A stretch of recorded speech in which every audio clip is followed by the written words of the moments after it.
अस्सलामुअलैकुम। Apple now here and today मैं आपके लिए लाया हूँ OnePlus 8 का रिव्यू। और इस वीडियो में मैं आप लोगों को बताऊंगा why is this phone the best bang for the buck. इस बात का मतलब अगर किसी को नहीं पता तो वो ये है कि ये फोन जितनी प्राइस आप पे कर रहे हैं इसमें आपको सबसे ज़्यादा वैल्यू दे। कैसे, वो मैं आपको आगे बताता हूँ।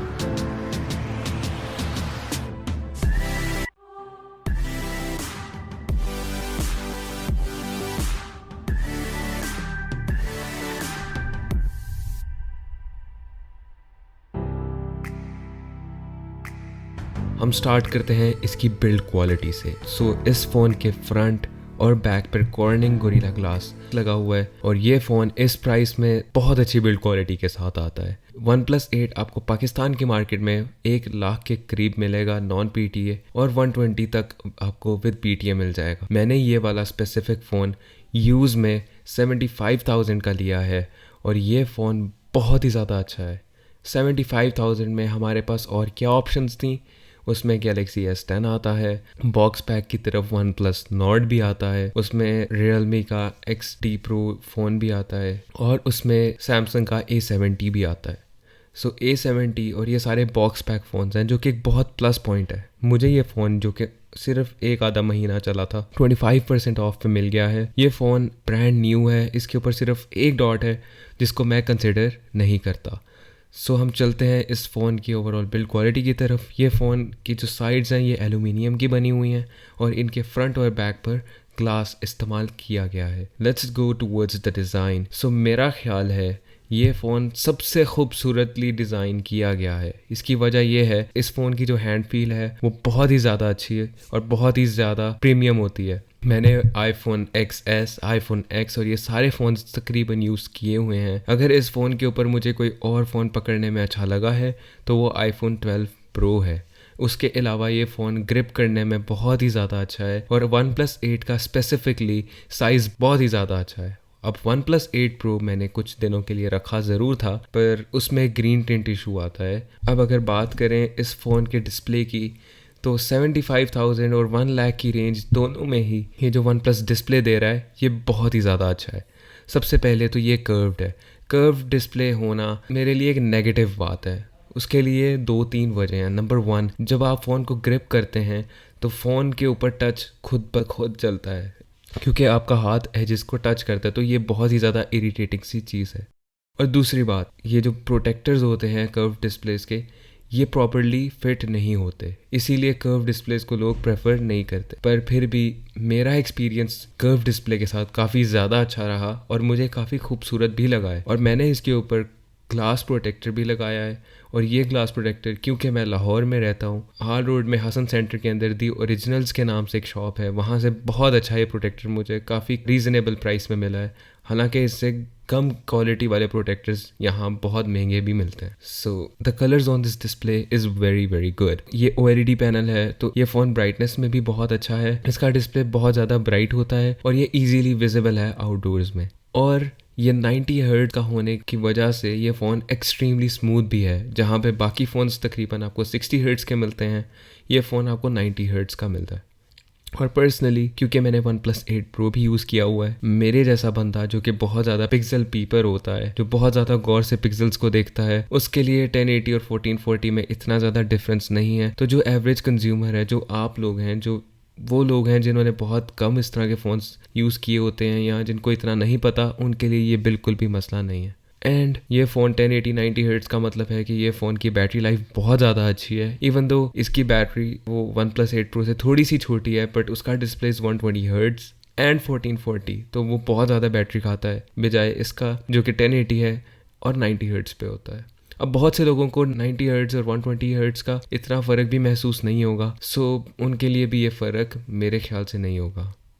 और जहाँ तक बात करें अगर इसकी परफॉर्मेंस की, this phone has Snapdragon's latest chip which is 865, has a 12 GB of RAM and it has Adreno GPU which is very very fast. I have played a lot of games on this phone including PUBG, और PUBG खेलते हुए मुझे कोई frame drop नहीं मिला, वो 90 FPS पे चली and it was an extremely smooth experience for me.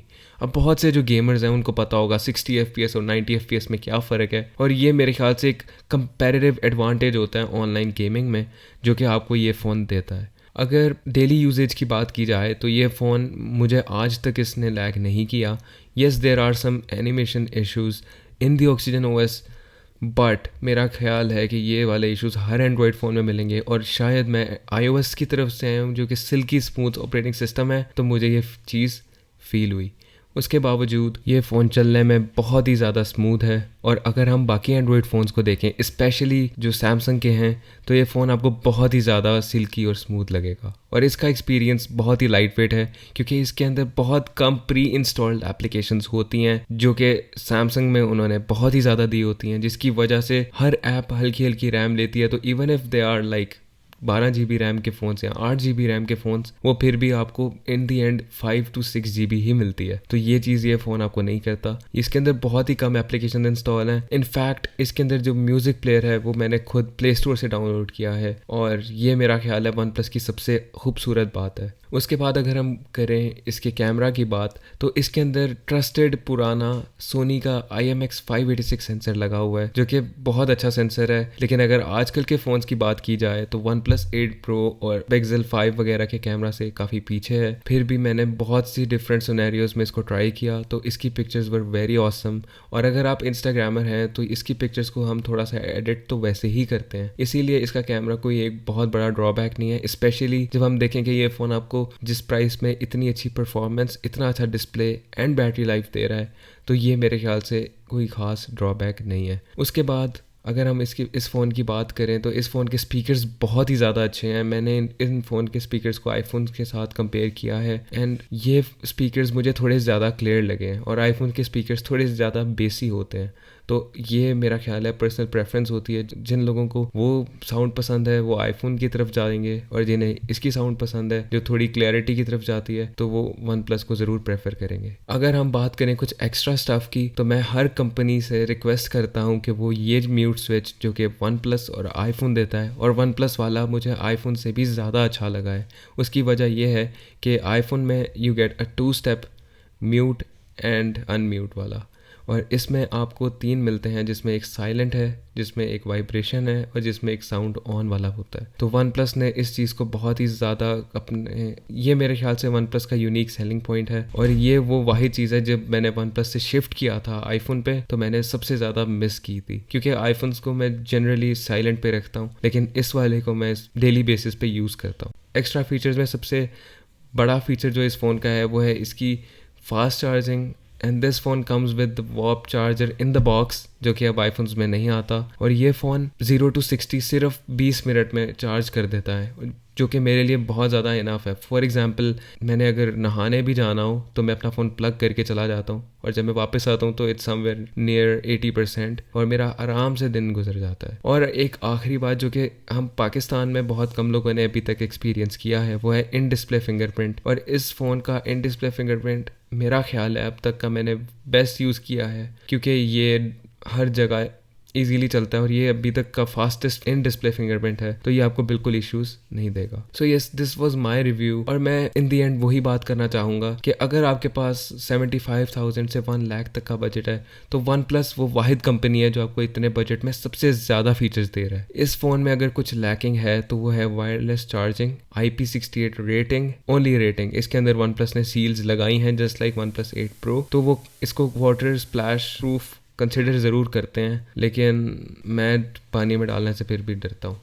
और दूसरी बात, ये फ़ोन मेरे ख्याल से सबसे कम कॉम्प्रोमाइज़ देता है, और ख़ासकर उन जगह पे कॉम्प्रोमाइज़ देता है जहाँ पे हम देखते नहीं हैं। फॉर एग्जांपल इस फ़ोन ने वाइब्रेशन मोटर में बिल्कुल कॉम्प्रोमाइज़ नहीं किया, और इस फ़ोन की वाइब्रेशन आईफोन्स के लेवल तक जाती है। इसके अंदर टैप्टिक मोटर ज़रूर लगी हुई है। और दूसरी बात, इस फ़ोन में आपको कोई भी ऐसी कॉम्प्रोमाइज़ या खामी नहीं नज़र आएगी जो कि आपको फील कराए कि ये फ़ोन एक मिड रेंज पे आता है। So yes, this was my review for the OnePlus 8. And I am really sorry कि मैं बहुत लेट अपलोड कर रहा हूँ। उसके अलावा मेरी जो बाद की वीडियोस हैं वो इंशाल्लाह उसमें मेरा फेस भी आएगा। और इस वीडियो में इतना ही, ज़रूर मिलेंगे आपसे इंशाल्लाह अगली वीडियो में। This is Haris signing out.